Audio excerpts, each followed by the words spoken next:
quel chagrin quand une mère perd son fils bien-aimé. C'est toujours douloureux de ne plus avoir avec soi ceux qui nous ont accompagnés durant la vie. Face à l'échéance fatale de la mort, nous sommes amenés tôt ou tard à nous poser des questions. Qu'est-ce que la mort? Pourquoi la mort? Qu'y a-t-il après la mort? La Bible nous donne des réponses à ces questions. Mais pour comprendre la mort, il faut d'abord comprendre la vie.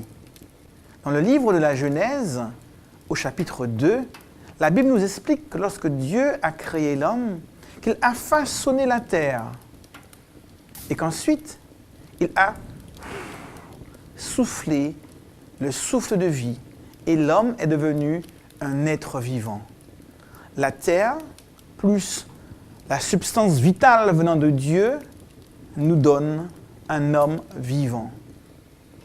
À l'opposé, le livre de l'Ecclésiaste au chapitre 12 et au verset 8 nous explique qu'à la mort, le souffle de vie retourne à Dieu qui l'a donné, tandis que l'homme, son corps, retourne à la terre. Poussière, l'homme retourne à la terre. On peut l'illustrer avec une lampe de poche. Quand j'ai une pile que je mets en lien avec une ampoule, j'ai la lumière. Par contre, si je sépare la pile que je range dans sa boîte et l'ampoule que je mets à côté, la lumière disparaît. Où est allée la lumière? Elle n'est pas allée ailleurs, elle a simplement cessé d'exister. L'Ecclésiaste décrit donc la mort comme étant le retour à l'inexistence. C'est la raison pour laquelle au chapitre 9, au verset 4 jusqu'au verset 10, il nous est dit que celui qui est mort n'a ni pensée, ni science, ni sagesse, ni amour, ni haine. Il n'a plus aucune part à tout ce qui se fait sous le soleil. Être inexistant peut faire peur. Pourtant, nous avons tous été inexistants.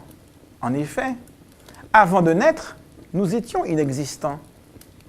Était-ce douloureux? Nous n'avions ni amour, ni haine, ni pensée, ni sagesse, ni science. Ce retour à l'inexistence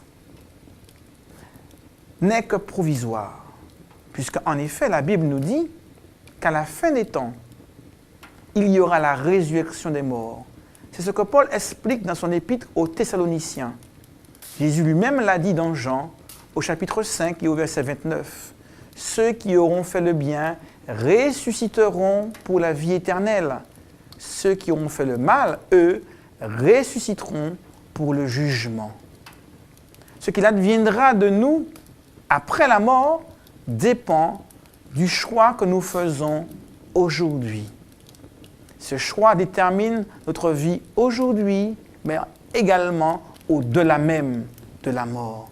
C'est la raison pour laquelle la Bible parle de la mort comme étant un sommeil, un temps de repos entre la vie sur cette terre et la résurrection des morts.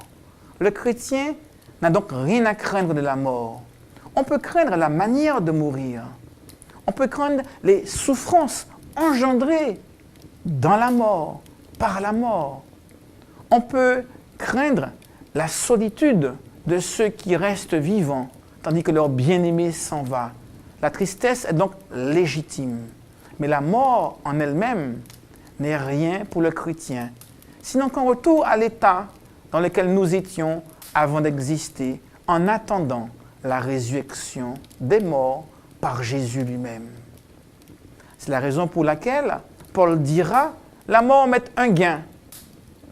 Parce qu'en tant que chrétien, que croyant convaincu, il savait que même au-delà de la mort, il y a la vie. C'est notre espérance. C'est l'espérance que la Bible nous donne pour tous ceux qui aujourd'hui sont confrontés à l'échéance fatale de la mort. Cette espérance est une espérance que nous voulons garder au plus profond de nous, Parce que nous savons que si Christ est ressuscité, c'est parce qu'il a la puissance de ressusciter tous ceux qui lui appartiennent. Et quelle joie ce sera de revoir ceux qui nous ont quittés, de les prendre dans nos bras pour rentrer dans l'éternité. Oui, la Bible nous dit qu'à ce moment-là, il n'y aura plus ni deuil, ni souffrance, ni larmes, car la mort elle-même aura disparu.